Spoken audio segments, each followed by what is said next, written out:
Hello everyone and once again welcome to NS online education. My name is Naveen Kumar और ये हमारा third part enzyme topic से। और आज के एंजाइम में हम टॉपिक में कवर करेंगे माइकलसन मेंटन एंजाइम काइनेटिक्स, और अगर पॉसिबल हो पाया तो आपका माइकलसन मेंटन कांस्टेंट भी इसी वीडियो में आपका हम कवर कर लेंगे। ठीक है। और जैसे कि हमेशा से आपको पता ही है, मैं हमेशा आपको कहता हूँ कि वीडियो को 1.x या फिर उससे ज़्यादा की स्पीड पे देखिएगा। इससे आपका ही फ़ायदा है, आपका टाइम कम लगेगा और आप अपनी बाकी की प्रिपरेशन में ज़्यादा टाइम दे पाएंगे। तो बायो प्रोसेस तो आपका पक्का यहाँ पे पूरा अच्छे से कवर हो जाएगा, उसकी टेंशन आप ना लिए। बस थ्योरी पोर्शन पे थोड़ा अपना आपसे थोड़ा फोकस कर लीजिएगा। बाकी मैंने गेट की प्रीवियस ईयर का वीडियोज़ भी डाली हुई हैं, आप उनको भी देख सकते हैं, क्वेश्चंस के सॉल्यूशंस की। दूसरी चीज़ मैं आपसे ये कहना चाहूँगा कि आप थोड़े यहाँ पर फॉर्मूले थोड़े बढ़ जाएंगे, तो इन फॉर्मूलेज़ को याद करने के लिए बच्चों आपको थोड़ी मेहनत करनी पड़ेगी। दो मेथड होते हैं फॉर्मूले याद करने के। एक होता है कि उनको लिख करके देखें, ठीक है, बाय राइटिंग, और बाय प्रैक्टिसिंग न्यूमेरिकल। ठीक है। तो या फिर आप उनको राइट करिए बार बार, या फिर आप क्या करिए, उनके ऊपर बेस्ड न्यूमेरिकल्स को सॉल्व कीजिए। इन दो तरीके से आपके फॉर्मूले याद हो जाते हैं आपको। दूसरी बात मैं आपको ये बताना चाहूँगा कि कोशिश कीजिए, कोई भी आपको क्वेश्चन दिखता है तो उसके डायरेक्ट सॉल्यूशन पे मत जाइए। यहाँ पर भी इस वीडियो में भी जो मैं क्वेश्चन सोल्व कर रहा हूँ, कोशिश कीजिए कि आप सबसे पहले आप उनको खुद से अटैम्प्ट करें। ठीक है, फर्स्ट अटैम्प्ट। तो पहले आप खुद से अटैम्प्ट करें उन क्वेश्चंस को, और जब आप खुद से अटैम्प्ट करेंगे तो फिर आपको कहीं ना कहीं पे क्या होगा, या तो आप उसको सॉल्व कर लेंगे तो वेल एंड गुड, उससे तो अच्छा कुछ है ही नहीं। लेकिन अगर आप नहीं कर पाते हैं तो उस केस में आपको कहीं ना कहीं पे प्रॉब्लम आएगी, डिफिकल्टी आएगी। और जब आप इस डिफिकल्टी का सॉल्यूशन फाइंड आउट करने के लिए वीडियो देखेंगे, या मतलब कहीं से भी सॉल्यूशन देखेंगे, तो उसके बाद जब आप उसको सॉल्व करेंगे, ठीक है, तो वो जो चीज़ है आपको पता चलेगी कि आखिर आपका क्या मतलब ऐसा वीक पॉइंट है जहाँ पर आकर के आप अटक जा रहे हो, कहाँ पर आपको डिफिकल्टी आ रही है न्यूमेरिकल सॉल्व करने में, वो आपको पता चलेगी। एक बार जब आपको वो चीज़ पता चल जाएगी और आप उसका सॉल्यूशन देख लेंगे, ठीक है ना, तो सॉल्यूशन देखने के बाद आपको ये क्लियर हो जाएगा कि आखिर उस डिफिकल्टी को, या फिर जो आप जहाँ पर भी अटक रहे थे, आखिर उसका सॉल्यूशन क्या है, उसका मेथड क्या है, और उससे कैसे बाहर आना है। तो वो सब सारी चीज़ आपको वहाँ से पता चल जाएगी, और ये जो चीज़ है वो माइंड में फीड हो जाती है। ये बहुत इंपॉर्टेंट चीज़ है कि माइंड में फीड हो जाती है, और ये आपको एग्ज़ाम के टाइम पे बहुत हेल्प करती है। अगर एग्ज़ाम में ऐसा कोई क्वेश्चन आता है तो आपको याद रहेगा कि ये वही उसी टाइप का क्वेश्चन है जहाँ पर मैं अटक गया था, और आपको याद रहेगा कि उसे कैसे काउंटर करना है। ठीक है ना। तो इसलिए वो जो आप मतलब कहते हैं ना कि जो लाइफ से, प्रैक्टिस से, या एक्सपीरियंस जो होता है, कि एक्सपीरियंस से बड़ा कोई टीचिंग नहीं होती है। तो यहाँ पर भी वही चीज़ है कि जब आप खुद से प्रैक्टिस करते हैं तो आपका एक्सपीरियंस बढ़ता है, और वो जो एक्सपीरियंस है उससे अच्छा टीचर कोई नहीं होता है। ठीक है ना। तो वही चीज़ यहाँ पर भी लागू होती है। बाकी अब हम स्टार्ट करते हैं, काफ़ी टाइम हो जाएगा वीडियो को ठीक है। तो इन सब चीज़ों का ध्यान रखिएगा। वीडियो एज जैसे कि मैंने आपको बताया 1.5x पे देख लीजिएगा। ठीक है। तो ये हमारे बच्चों दो महानुभाव हैं, जिसमें एक है माइकलसन और दूसरा आपके मेंटन। इन दोनों ने ही मिलकर के आपको क्या है, एंजाइम काइनेटिक्स पे बहुत ज़्यादा इनका योगदान है। इन्होंने बहुत काम किया है इसके ऊपर, और इन्होंने वो आपकी इक्वेशन दिया माइकलसन मेंटन काइनेटिक्स, जो अभी हम पढ़ने वाले हैं। ठीक है ना। तो ये इनकी फ़ोटोज़ दिखा दी बस मैंने, आपको अच्छी लगे चाहे बुरी लगे। चलिए बात करते हैं जिस चीज़ के लिए वीडियो बनाई है, वो है एंजाइम काइनेटिक्स की। उससे पहले यहाँ पर कुछ बेसिक्स है, जो आपको पता हो तो अच्छी बात है, नहीं भी पता तो इससे कोई मतलब ज़्यादा बड़ी चीज़ होने वाली नहीं है, लेकिन फिर मैं थोड़ा सा बेसिक एक्सप्लेन कर देता हूँ। ये आपको दिया हुआ है बच्चों वो फैक्टर जिससे एंजाइम क्या करते हैं, किसी भी रिएक्शन के रेट को एनहांस कर देते हैं। तो एंजाइम किसी भी रिएक्शन के रेट को 10⁵ से लेकर के और 10⁻17 तक जो है इनका एनहांसिंग फैक्टर है, कि इस इतने फैक्टर तक किसी भी रिएक्शन के रेट को एनहांस कर सकते हैं।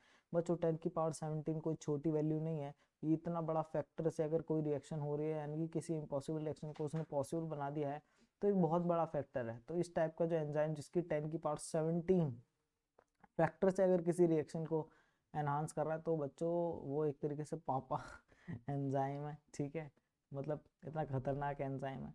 तो इस चीज़ को देखिए कि इस टाइप के भी एंजाइम होते हैं जिनका कैटालिटिक पावर कितना ज़्यादा है। ठीक है, कितना ज़्यादा रिएक्शन के रेट को एनहांस कर देते हैं। चलिए अब देखते हैं कि काइनेटिक्स पे आते हैं। तो देखो बच्चों यहाँ पे दे वर्ड यूज़ किया गया है। दे वर्ड जो यहाँ पे यूज़ किया गया है इस कमेंट पे वो माइकलसन एंड मेंटन के लिए यूज़ किया गया है। उन्होंने जो पोस्टुलेट किया है उसको हम देख रहे हैं। तो उन्होंने क्या पोस्टुलेट किया है, उन्होंने पहले पोस्टुलेट किया है कि that the enzyme first combines reversibly with its substrate to form an enzyme substrate complex in a relatively fast reversible step। तो बच्चों यहाँ पे ये कह रहे हैं कि एक्चुअली उनका मानना ये था कि जो एंजाइम काइनेटिक्स है वो 2 स्टेप में हो रही है। हम डेरिवेशन नहीं करेंगे, बस हम थोड़ा सा बेसिक समझेंगे और उसके बाद तुरंत जो है अपना डायरेक्ट क्वेश्चंस वगैरह पे आ जाएंगे। ठीक है, तो उनका मानना ये था कि जो एंजाइम कैटलाइज रिएक्शन है वो 2 स्टेप में होती हैं, ये फर्स्ट और ये सेकेंड। और ये जो फर्स्ट रिएक्शन है इसमें क्या होता है कि enzyme first combined reversibly with it substrate. तो सबसे पहले एंजाइम क्या करता है, अपने सबस्ट्रेट के साथ रिवर्सिबली बाइंड करता है। आप यहाँ पे देख सकते हैं इसके अंदर ये रिवर्सिबल साइन है रिवर्सिबल रिएक्शन का, जिसको मैंने आपको लास्ट वीडियो में बताया था कि इक्विलिब्रियम जो रिएक्शंस होती हैं उसमें क्या होता है वो रिवर्सिबल होती है। ठीक है, इससे पहले भी वैसे मैंने इसके ऊपर वीडियो बनाने की कोशिश किया था, बट वो ज़्यादा कॉम्प्लेक्स हो गया था, तो मैं इसको थोड़ा ईजी करके बना रहा हूँ इस बार। ठीक है, तो इसलिए दोबारा अपलोड करूंगा इसके। तो ये क्या है आपका रिवर्सिबल इक्विलिब्रियम वाला साइन है, जिसका मीनिंग हम लास्ट वीडियो में समझ चुके हैं। जिसका मीनिंग यही है कि कोई भी ये जो रिएक्शंस है वो इस डायरेक्शन में भी चलेगी और बच्चों इस डायरेक्शन में भी चलेगी। तो ये दोनों ही डायरेक्शन में चल सकती है, रिवर्सिबल रिएक्शन है। वही ये कहना चाह रहे हैं कि enzyme first combine with this substrate in a reversible manner. ठीक है, to form an enzyme substrate complex. और बनता क्या है बच्चों, एंड रिजल्ट इन्हें मिलता है एक एंजाइम सबस्ट्रेट कॉम्प्लेक्स इनको मिलता है। ये है आपका एंजाइम सबस्ट्रेट कॉम्प्लेक्स, ये ES। ठीक है, और ये क्या है बच्चों, बहुत ही फास्ट स्टेप है। तो इम्पॉर्टेंट चीज जो उन्होंने बोली है कि ये एक फास्ट स्टेप है। कैसा स्टेप है बच्चों, ये एक फास्ट स्टेप है, रिलेटिवली फास्ट। रिलेटिवली का मतलब हो गया बच्चों, रिलेटिवली फास्ट मतलब ये इस रिएक्शन जो इसका सेकंड स्टेप है उसके कंपैरेटिवली बच्चों ये क्या है, फास्ट रिएक्शन है। ठीक है, तो ये हो गया फर्स्ट स्टेप, जहाँ पर क्या है एंजाइम, आपका जो एंजाइम है यहाँ पर बच्चों क्या है, ये जो एंजाइम है वो सबस्ट्रेट के साथ कंबाइन करता है और सबसे पहले बच्चों क्या बनाता है, एंजाइम सबस्ट्रेट कॉम्प्लेक्स बनाता है।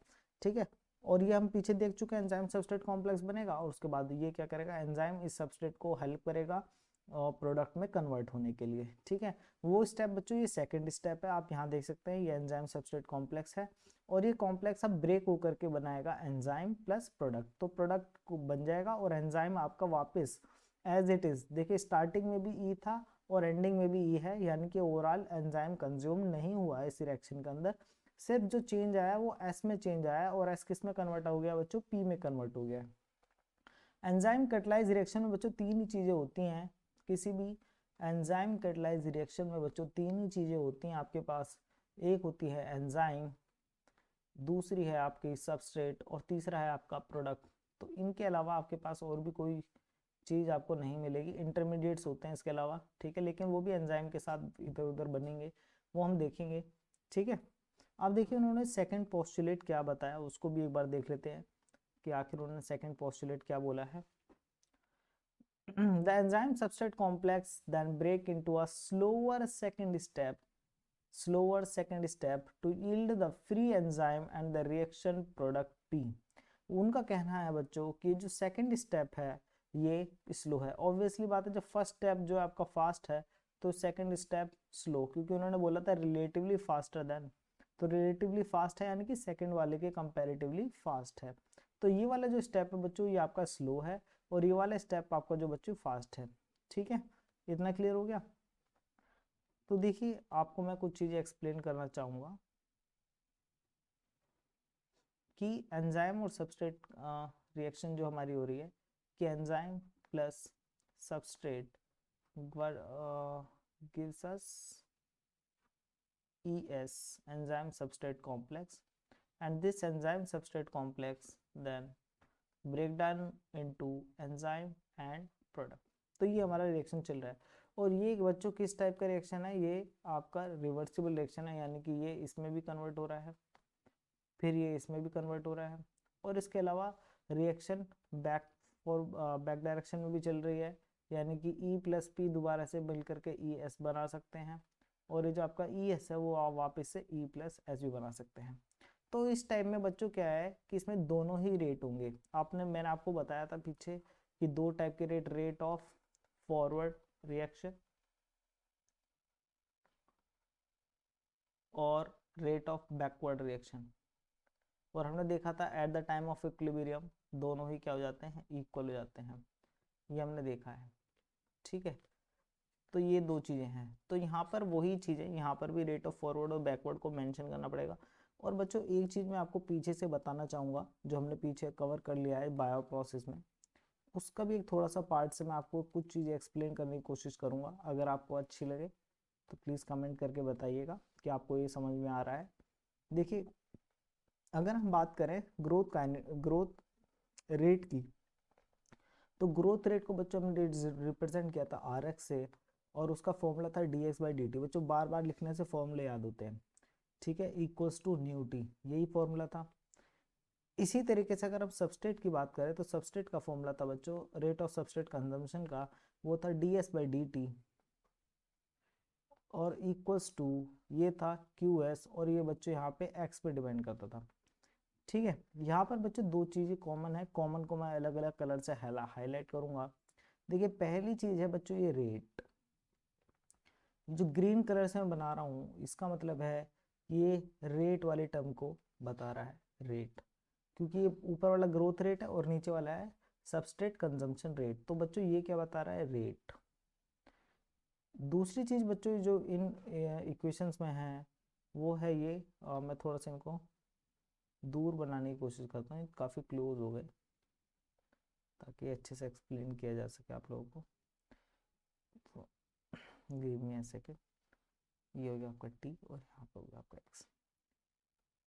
दूसरी चीज़ जो बच्चों यहाँ पर है वो है ये टी, और यहाँ पर है वो बच्चों एक्स। ये जो दो चीज़ें हैं बच्चों इन पे डिपेंड करता है, rate depend on T on on them, ठीक है, ऑन दिस, मतलब इनके ऊपर वो डिपेंड करता है, रेट डिपेंड्स, ब्रैकेट में टी और लिख दे, टी और एक्स लिख देता हूँ मतलब आपके समझने के लिए। टी और एक्स पे क्या है, रेट डिपेंड कर रहा है। कौन रेट, ये वाला रेट, ये वाला जो रेट है वो इनके ऊपर डिपेंड करता है, ठीक है। दूसरा आपका जो है बच्चों लास्ट, कौन सा कलर है, रेड। रेड कुछ बच्चों को नहीं दिख रहा है ठीक है, ऐसा मुझे सुनने में आया कि रेड कलर जो है वो वीडियो में थोड़ा प्रॉब्लम क्रिएट कर रहा है, क्लियरली विजिबल नहीं हो पा रहा है। आपको भी अगर ऐसा कोई भी मतलब प्रॉब्लम क्रिएट हो रहा है रेड वेड या किसी भी कलर से, तो आप प्लीज़ मुझे कमेंट करके बताइएगा, मैं नेक्स्ट टाइम से कोशिश करूंगा कि उसको ना यूज़ करूं। दूसरा, अगर आपको चाहिए कि बैकग्राउंड ब्लैक की जगह वाइट हो तो वो भी आप मुझे बता सकते हैं, मैं नेक्स्ट वीडियो में उसको चेंज कर दूंगा। ठीक है, तो ये जो है न्यू और ये जो आपका क्यू एस है ये बच्चों है आपके रेट कांस्टेंट, रेट कांस्टेंट। तो कहने का मतलब ये है कि ये जो आपकी रेट वाली जो आपकी इक्वेशंस होती हैं इसमें तीन चीज़ें होती हैं बच्चों हमारे पास। कितनी चीज़ें होती हैं, तीन। वो क्या क्या चीज़ें हैं बच्चों, उसको मैं मेंशन कर रहा हूँ कि तीन चीज़ें होती हैं, उन्हीं कलर में लिख देते हैं जिसमें जिसमें हमने लिखा है। पहला है बच्चों रेट, और रेट बराबर होता है आपका rate constant, rate constant into rate constant into on which it depends, on which it depends। it का मतलब यहाँ पर है आपका रेट से, कि वो रेट जिस पे डिपेंड करता है। ये तीन चीज़ें होती है यानी कि रेट इक्वेशन में। आप देख सकते हैं सारी जो हमने देखी हैं कॉमन, ये जो आपने देखी ये थी आपकी सेल बाय मतलब सॉरी ग्रोथ रेट वाली, ये वाली जो थी वो स्पेसिफिक सबस्ट्रेट कंजम्पशन रेट की थी बैच प्रोसेस के लिए।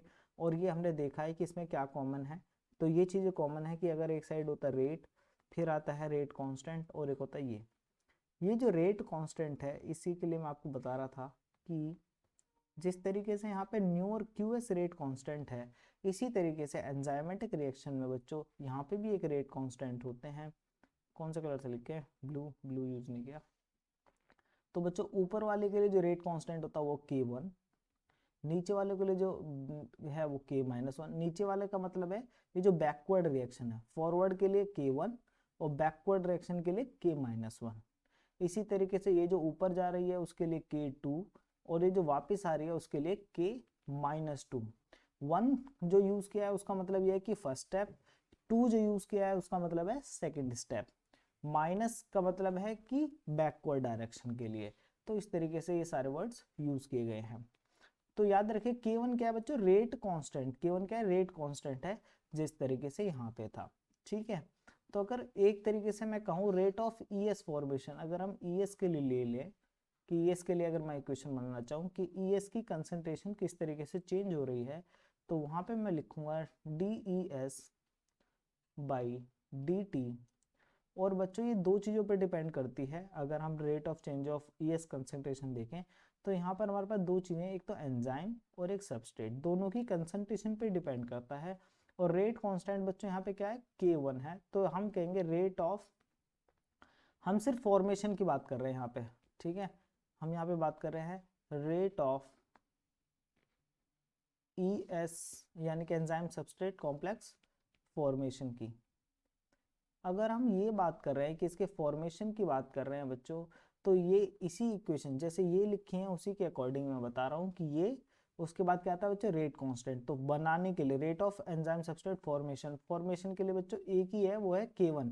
सिर्फ k1 से ही आपका ES बन रहा है, और वैसे k-2 से भी बन रहा है, लेकिन हम दोनों को ही लिख सकते हैं। लेकिन अभी मैं सिर्फ फर्स्ट स्टेप की बात कर रहा हूँ, यानी कि इतने स्टेप की बात कर रहा हूँ मैं सिर्फ, ठीक है, फॉर दिस मच ओनली। आ रही बात समझ में, कंप्लीटली बात नहीं कर रहा हूँ, सिर्फ इसके लिए ही बात कर रहा हूँ। तो इसको मैं भी नहीं कंसिडर कर रहा हूँ जो E+P है, तो उसके केस में ये हो जाएगा k1। और मैंने आपको बताया दोनों ही पे डिपेंड कर रहा है, एंजाइम पे, एंजाइम की कंसंट्रेशन पे और सबस्ट्रेट की कंसंट्रेशन पे। तो ये बन गया फॉर्मूला। क्लियर हुई आपको, कुछ बात समझ में आया क्या इनके पीछे लॉजिक है, सारी चीज़ों के पीछे। ये लॉजिक अगर आप एक बार पकड़ लेते हैं तो आपके लिए बहुत इजी हो जाएगा समझने के लिए। किसी भी डेरिवेशन को आप कहीं पे भी डेरिवेशन कर सकते हैं। बट बच्चों ये एंजाइम कैटलाइज रिएक्शन है और ये मल्टीपल स्टेप में होती है, इसकी जो डेरिवेशन है वो ईजी नहीं है, ठीक है। इसीलिए ये जो फॉर्मूला ये तो बहुत बेसिक हो गया, ये सिर्फ रेट ऑफ फॉर्मेशन के लिए है। बट यहाँ पे क्या है, वो डिग्रेड भी हो रहा है, k-1 भी है, k2 भी है और k-2 भी है, ये चारों चीजें हैं। तो चारों जो ओवरऑल जो इनका रिएक्शन बन के मतलब इक्वेशन बन के आएगी, उसमें चारों इंक्लूडेड होने चाहिए, ठीक है ना बच्चों, इतना बात क्लियर हुआ। तो इसलिए वो कॉम्प्लेक्स हो जाएगी, बहुत इजी बेसिक, बहुत ही ज़्यादा, मतलब ये एक सिंगल स्टेप है इसके डेरिवेशन का, जो मैंने आपको एक्सप्लेन करने की यहाँ पे कोशिश की है, ठीक है। तो ये मैंने इसलिए समझाया ताकि आपको पता चले कि लॉजिक कहाँ से कहाँ जुड़ रहा है।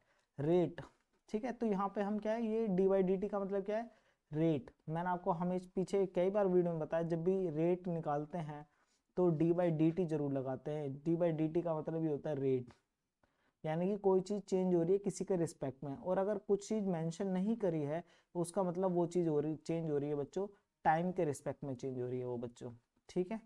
क्लियर हो गई ये बात। आई होप मैं आपको समझाने में सक्सेसफुल रहूँगा। अगर आपको ये बात समझ में आई है तो आप प्लीज़ कमेंट करके बताइए, इससे मुझे पता चलता है कि आपको समझ में आ रहा है या नहीं आ रहा है, ठीक है।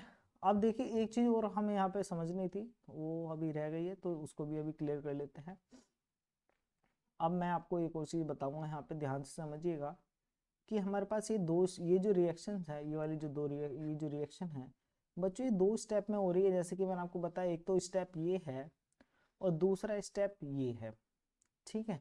लेकिन अब मैं इसको एक एग्जांपल के थ्रू आपसे कुछ चीज़ पूछना चाहूँगा कि एक पर्सन है हमारे पास, मतलब दो पर्सन है हमारे पास, एक पर्सन ये है आपके पास, ड्राइंग का थोड़ा मतलब ऐसे ही है तो थोड़ा सा कोऑपरेट कर लेना। एक ये है हमारे पास और एक बंदा और है, उसको भी बना लेते हैं। तो लीजिए उसको भी हमने ड्रॉ कर लिया।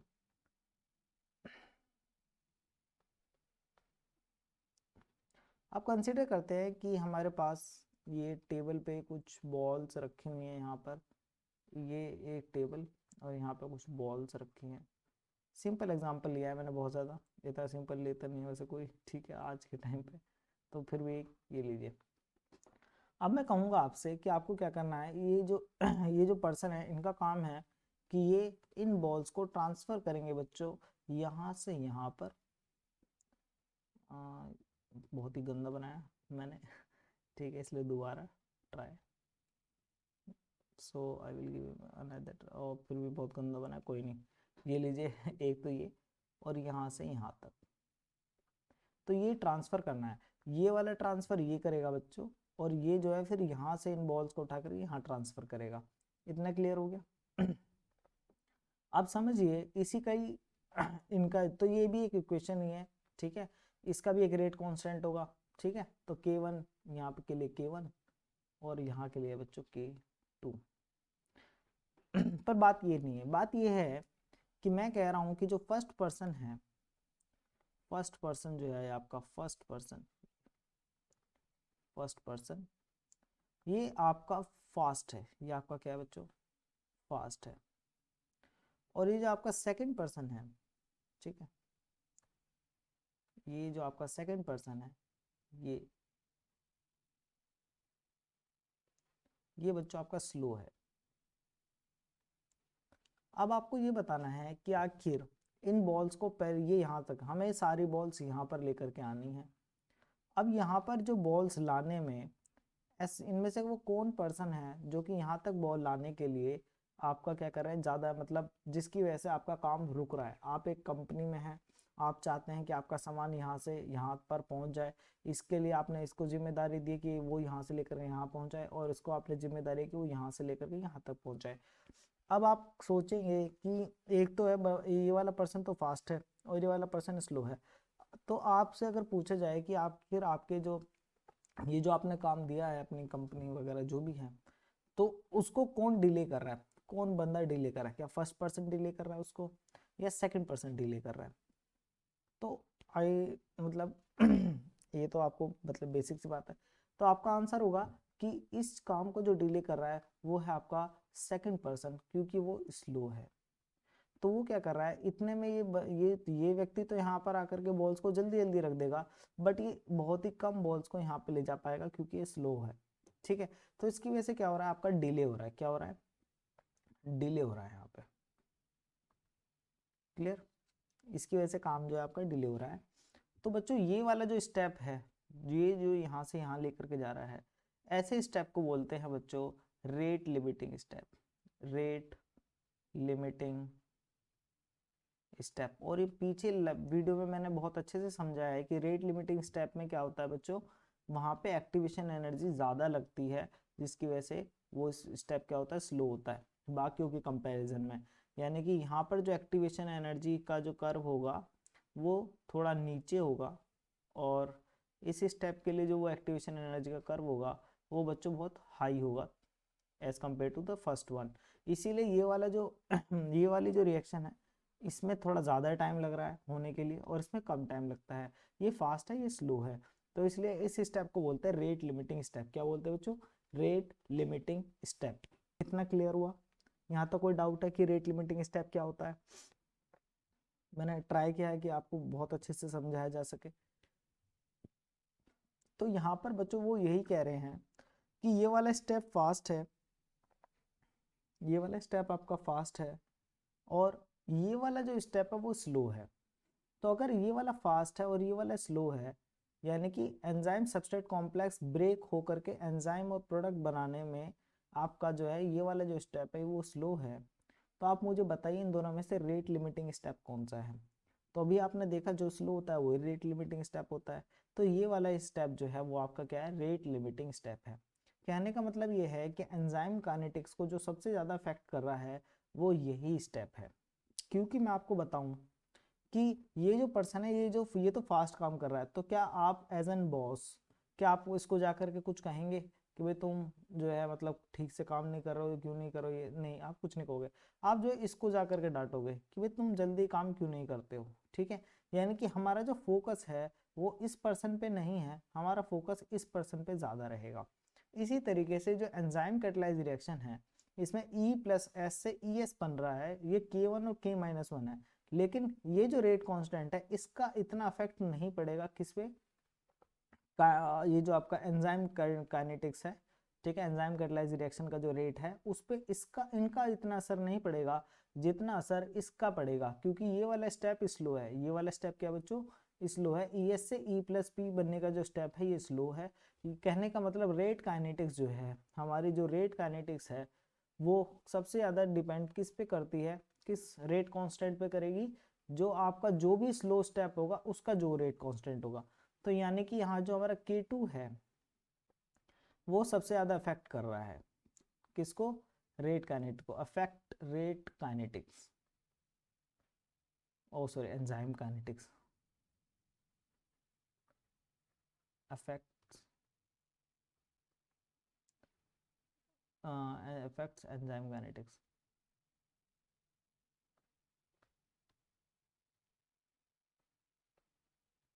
ठीक है, तो ये जो आपका K2 है बच्चों उसका अफेक्ट ज़्यादा है एंजाइम काइनेटिक्स पे एज कंपेयर टू ये K1 K-1 एंड K-2, उसको भी देखेंगे। ठीक है, तो मतलब ये इसका ध्यान रखिए कि इसका अफेक्ट ज़्यादा है और ये आपका क्या है बच्चों, रेट कांस्टेंट बन जाएगा, क्योंकि जो भी स्टेप आपका स्लो होता है बच्चों उसी की वजह से आपका काम डिले हो रहा है। तो आपका ये तो फास्ट है तो इन्हें इक्वेशंस में इंक्लूड करने का कोई मतलब नहीं, लेकिन हम इनको आगे करेंगे। ऐसा नहीं है कि इनका यूज़ नहीं है, इनका भी यूज़ है।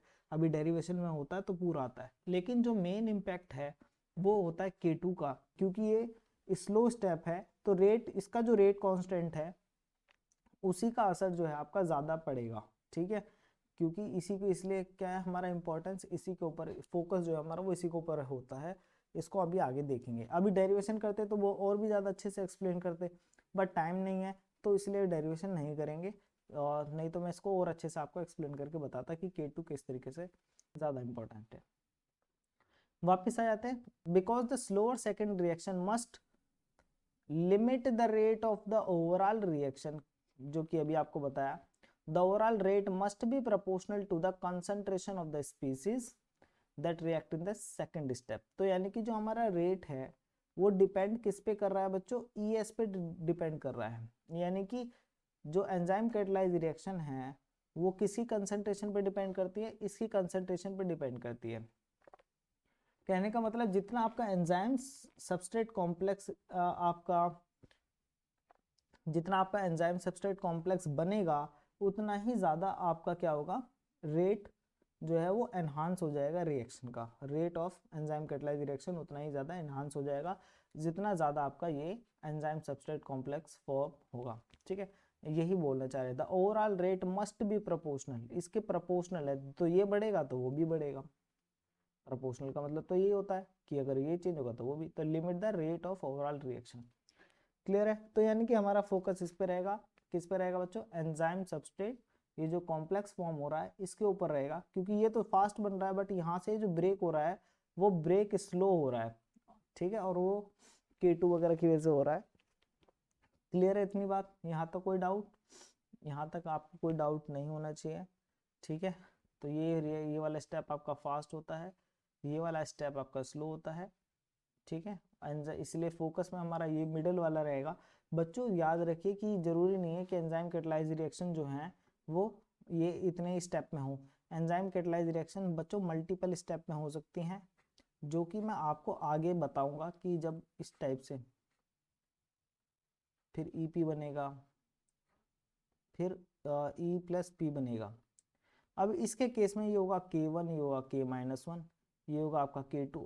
मैं कलर को रेड कलर का यूज़ करना बंद नहीं कर पा रहा हूँ तो मैं, ठीक है, ये K3 और ये K-3।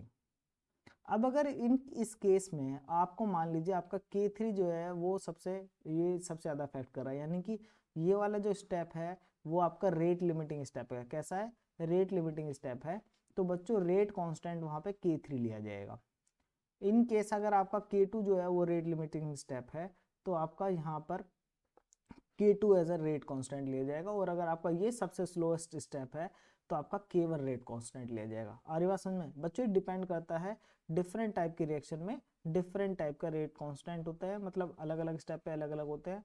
तो वो डिपेंड करता है कि कौन सा एंजाइम है, किस टाइप की रिएक्शन को कर रहा है, उसके हिसाब से जो है वो स्टडी करने के बाद ही पता चलता है कि कौन सा स्टेप स्लो है, कौन सा स्टेप फास्ट है। क्लियर हुई इतनी सी बात। और उसी के अकॉर्डिंगली क्या किया जाता है, रेट कांस्टेंट लिया जाता है। लेकिन यहाँ पे जो हम पढ़ रहे हैं वो है सबसे सिंपलेस्ट मैकेनिज्म को हम यहाँ पे पढ़ रहे हैं ड्राइव करने के लिए फॉर्मूला। ठीक है, ये आपको सब एक्सप्लेन कर दिया। अब थोड़ा सा बेसिक और देख लेते हैं कि देखिए the enzyme exist in two form. तो जो आपका एंजाइम है वो दो फॉर्म में एग्जिस्ट करता है, आप यहाँ पे क्लियरली देख सकते हैं इस इमेज के अंदर। ठीक है, एक तो है बच्चों ये आपका एंजाइम, ये आपकी एक स्टेट हो गई जो कि यहाँ पे मेंशन की गई है, फ्री और अनकंबाइंड फॉर्म। ठीक है, और दूसरा किस फॉर्म में प्रेजेंट है, ये आप यहाँ देख सकते हैं एंजाइम और सबस्ट्रेट, और ये वापस से ई आ गया। तो एक तो ये दोनों तो एक ही फॉर्म हो गई। ठीक है, ये दोनों एक ही फॉर्म हो गई, ये वन, ये भी वन, और ये आपकी सेकंड फॉर्म। तो दो फॉर्म है आपके पास। फर्स्ट क्या है बच्चों, फ्री फॉर्म है, और ये जो आपकी सेकंड फॉर्म है जहाँ पर ये क्या है, कंबाइंड फॉर्म बोल रहे हैं, जिसको क्या बोल रहे हैं, कंबाइंड फॉर्म बोल रहे हैं, दैट इज ES, यहाँ पे एंजाइम सबस्ट्रेट क्या है, एक कॉम्प्लेक्स बना रहे हैं। अब हम बात करेंगे आखिर सबस्ट्रेट कंसंट्रेशन किस तरीके से अफेक्ट करती है आपके, और उसका अफेक्ट क्या होता है एंजाइम की, एंजाइम कैटलाइज रिएक्शन पे के रेट पर। ठीक है, उनके रेट को कैसे अफेक्ट करती है ये अब हम देखने की कोशिश करेंगे, और रेडी से रहेगा। ठीक है, येलो चल जाएगा। ठीक है, तो देखें तो यहाँ पर है हमारा सबस्ट्रेट कंसंट्रेशन, उसको देखेंगे इसका क्या इफेक्ट पड़ता है किसके ऊपर, एंजाइम का। ये आपका ES सबस्ट्रेट यानी कि एंजाइम सबस्ट्रेट कॉम्प्लेक्स की कंसंट्रेशन पे क्या असर पड़ता है, और फिर फाइनल रिजल्ट पे क्या असर पड़ता है, ये हमें देखना है। कोशिश करूँगा आपको इजीली समझ में आए। ये मैं कुछ एंजाइम्स बना रहा हूँ, ये आपका एक एंजाइम, ये आपका सेकेंड एंजाइम। बेसिक एक बार आपके क्लियर हो गए तो आपको चीज़ें जल्दी समझ में आएंगी, जल्दी समझ में आएंगे तो आप जल्दी कर पाएंगे। अगर आपको ये सारी चीज़ें पता है एज यूजल, जैसे मैं कहता हूँ आप स्विच कर लीजिए, आप नेक्स्ट वीडियो देख लीजिएगा। ठीक है, ये हमारे 4 एंजाइम्स मैंने यहाँ पे बनाए हैं। ये आपका एंजाइम 1, 2, एंजाइम 3, एंजाइम 4। नाउ अब कुछ सबस्ट्रेट मॉलिक्यूल भी बना लेते हैं यहाँ पर। कौन से कलर के, चलिए ग्रीन कलर के बना लेते हैं। ये आपके सबस्ट्रेट मॉलिक्यूल हैं 1, 2, 3, 4।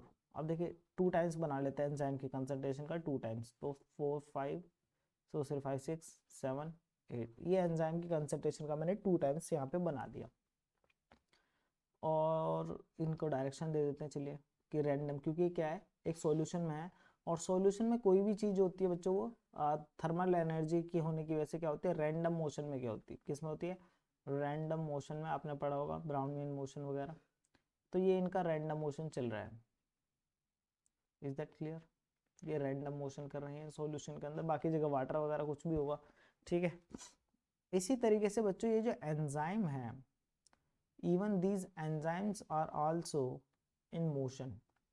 हो सकता है ये रोटेशनल मोशन में हो, ये रोटेट कर रहे हो सकता है ट्रांसलेशन मोशन में हो, रोटेशनल मोशन में होंगे ज़्यादातर बड़े मॉलिक्यूल्स रोटेशनल, ट्रांसलेशन इनका बहुत स्लो होता है। तो किसी भी तरीके से हम मान करके चल रहे हैं कि ये रोटेशनल और ट्रांसलेशन मोशन इस तरीके से, या फिक्स बेड, अगर किसी बेड पे फिक्स कर रखे हैं इनको, इनका मोशन रेट इनहिबिट कर रखा है, इमोबिलाइज कर रखा है, सॉरी।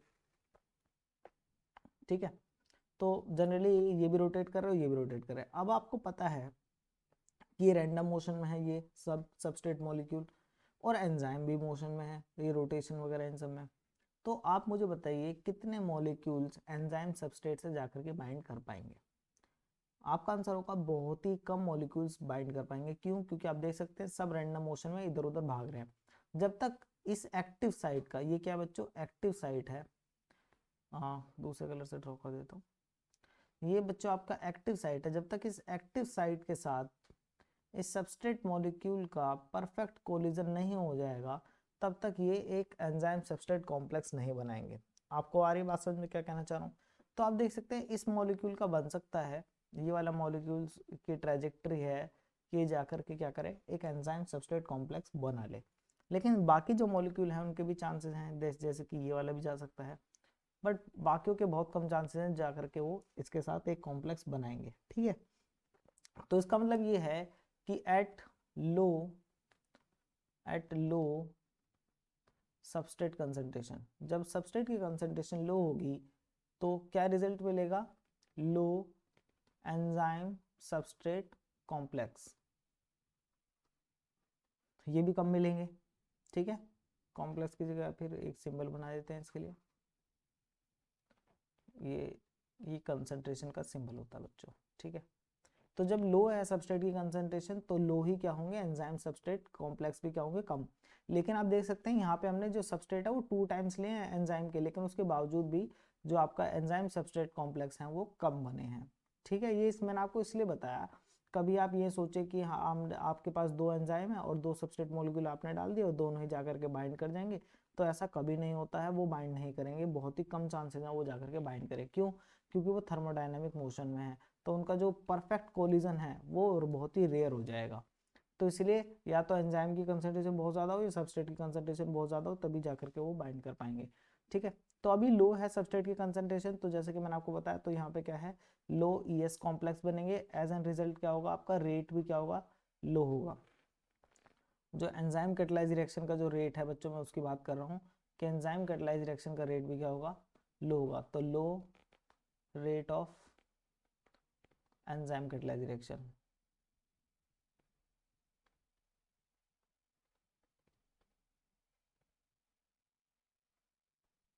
ठीक है, फास्ट मतलब अभी आपके कम मॉलिक्यूल सबस्ट्रेट के प्रोडक्ट में कन्वर्ट हो पाएंगे। ठीक है, इतना क्लियर हो गया, कोई यहाँ तक डाउट नहीं होना चाहिए।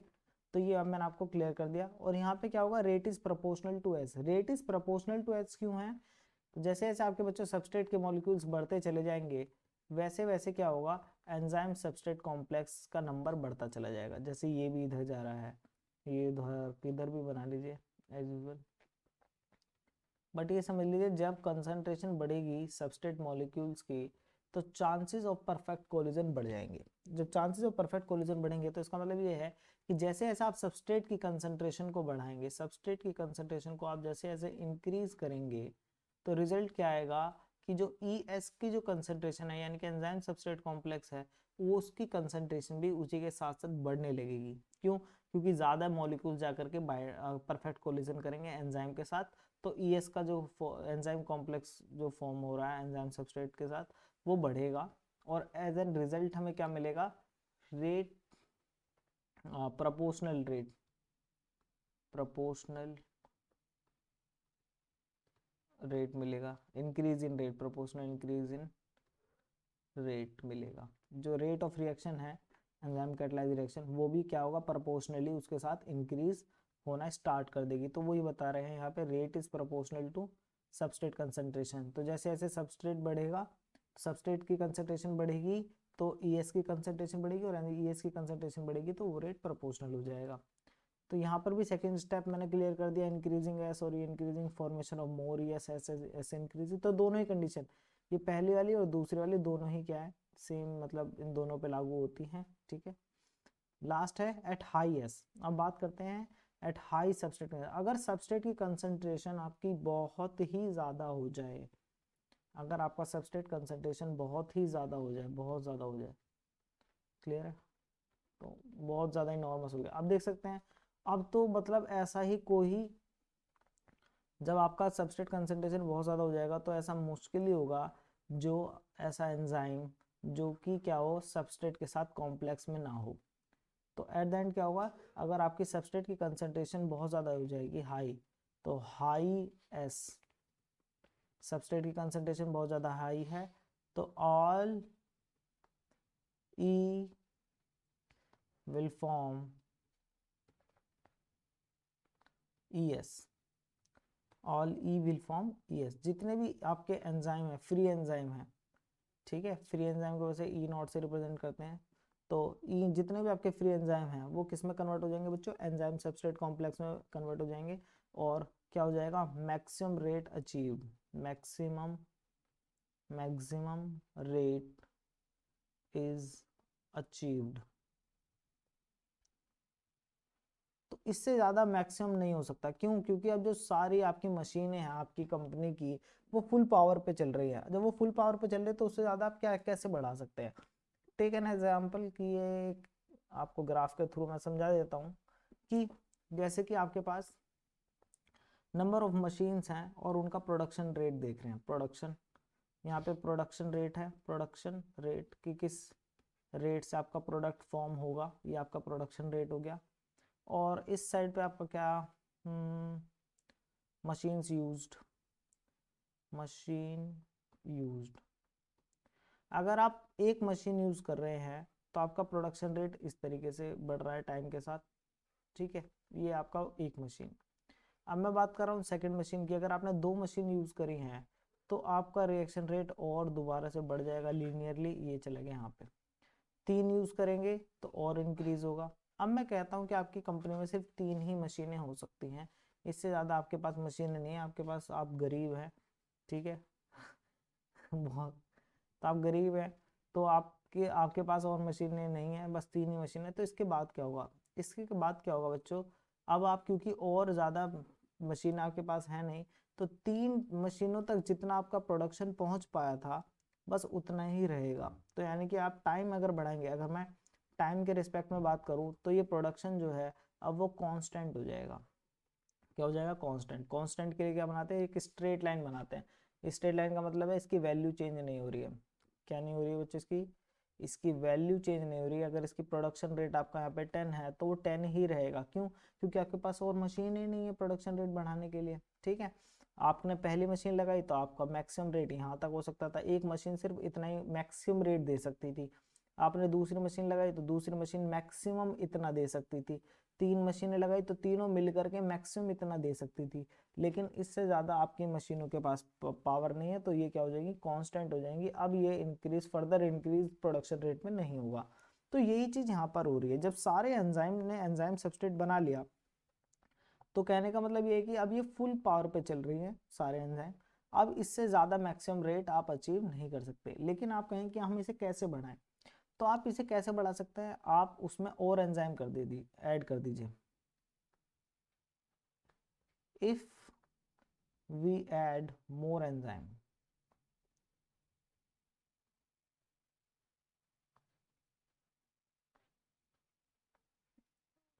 we can increase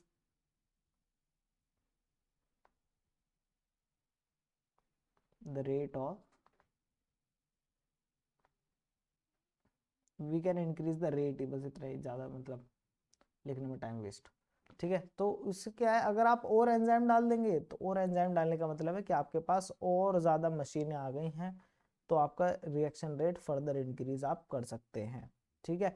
तो अगर आपको मैक्सिमम रेट से भी और ज़्यादा रेट चाहिए तो आप सिंपली क्या करिए, और एंजाइम ऐड कर दीजिए, क्योंकि ये तो फुल पावर पे चल रहे हैं तो और चाहिए होंगे और ज़्यादा रेट बढ़ाने के लिए, तो और ऐड कर दीजिए, तो और ज़्यादा रेट इंक्रीज हो जाएगा। क्लियर हो गई बात, आई होप आपको ये चीज़ क्लियर हो गई होंगी। तो यही लास्ट स्टेप में इसमें बताया हुआ है कि एट हाई एस पे क्या हो रहा है, ऑल ई बिकम्स ई एस, ठीक है, और all E become ES and the maximum initial rate of the enzyme catalyzed reaction Vmax is observed. Further increase in S have no effect on rate. मैंने बताया फर्दर इंक्रीज हो ही नहीं सकता, भले ही आप कितने सबस्ट्रेट कंसंट्रेशन बढ़ा दीजिए, जब सारे ई एस में कन्वर्ट हो गए तो मशीनें तो फुल पावर पे चल रही हैं। तो अब यहाँ पर ये क्या है, ये है Vmax, यही है बच्चों। जैसे कि आपका ग्रोथ रेट में यहाँ यहीं पे बताया था, जैसे कि आपका जब आपने पढ़ा था ग्रोथ रेट, तो ग्रोथ रेट को रिप्रेजेंट किया था हमने आर एक्स से। जब हमने बात करी रेट ऑफ सबस्ट्रेट कंजम्पशन की तो उसको आर एस से, और जब हमने बात करी रेट ऑफ प्रोडक्ट फॉर्मेशन को तो आर पी से। इसी तरीके से जो एंजाइम कैटलाइज रिएक्शन है उसके रेट को बच्चों वी से रिप्रेजेंट करते हैं और उसको बोलते हैं वेलोसिटी। जी हाँ, आपने सही सुना, इसको वेलोसिटी ही बोलते हैं, velocity of enzyme catalyse reaction, ठीक है। तो इसको डायरेक्टली वेलोसिटी, जैसे आप, मैंने आपको होता है रेट वर्ड यूज होता है टाइम के रिस्पेक्ट में, वेलोसिटी भी आपको पता है कि टाइम के रिस्पेक्ट में ही निकलती है, ठीक है, rate of change of distance with respect to time. But यहाँ पर जो वेलोसिटी है वो अलग है, कि कितने सबस्ट्रेट मॉलिक्यूल कन्वर्ट हो रहे हैं और कितने टाइम में कन्वर्ट हो रहे हैं, ठीक है, तो वो वेलोसिटी है। और ये क्या हो गई है, वी मैक्स हो जाएगी। वी मैक्स मतलब मैक्सिमम वेलोसिटी रेट आपका आ गया है। और ये कब आएगा, जब आपके सारे ई एंजाइम्स ई एस में कन्वर्ट हो जाएंगे। और ये कब होगा बच्चों, जब आपका हाई सबस्ट्रेट कंसंट्रेशन होगा।